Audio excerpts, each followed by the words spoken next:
नमस्कार, एजीसीएनएन न्यूज़ पर आपका स्वागत है। मैं हूं मनीषा राणा।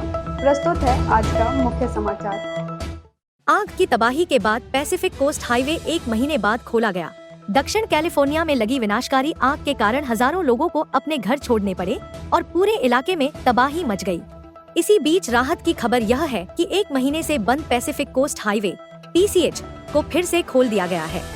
इस हाईवे को तब बंद किया गया था जब पैलिसेड्स की घातक आग लॉस एंजल्स के पहाड़ी क्षेत्रों से फैलकर समुद्र तट तक पहुंच गई थी, जिससे कई संपत्तियां नष्ट हो गई थी।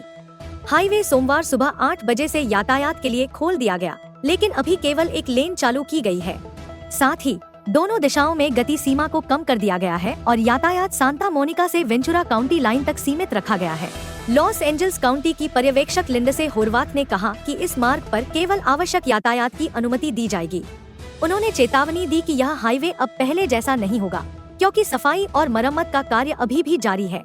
इसके अलावा पैलिसेड्स बर्न जोन में प्रवेश के लिए निवास प्रमाण या विशेष प्रवेश पास आवश्यक होगा। होरवाथ ने यह भी बताया कि मंगलवार से बारिश की संभावना है, जिससे कीचड़ और मलबे के प्रवाह का खतरा बना रहेगा। इसी वजह से राजमार्ग की सख्त निगरानी की जाएगी। लॉस एंजल्स की मेयर करेन बास ने कहा कि अब पैलिसेड्स तक पहुंच की जिम्मेदारी कैलिफोर्निया हाईवे पेट्रोल और नेशनल गार्ड को सौंप दी गई है, ताकि लॉस एंजल्स पुलिस विभाग (LAPD) अपने अन्य शहर के कामकाज पर ध्यान केंद्रित कर सके। गौरतलब है कि पैलिसेड्स में आग 7 जनवरी को तेज हवाओं के कारण लगी थी, जिससे करीब 8000 घर, व्यवसाय और अन्य संरचनाएं क्षतिग्रस्त हो गयी। इस आग में 12 लोगों की जान चली गई। इसी दिन अल्ताडेना क्षेत्र में भी आग भड़की थी, जिसमें 17 लोग मारे गए और 10,000 से अधिक घर व इमारतें जलकर खाक हो गयी। हालांकि पिछले सप्ताह इन दोनों आगों पर पूरी तरह से काबू पा लिया गया था। अब प्रशासन के सामने सबसे बड़ी चुनौती इस क्षेत्र की मरम्मत और पुनर्निर्माण करना है, ताकि यहाँ सामान्य जनजीवन बहाल किया जा सके।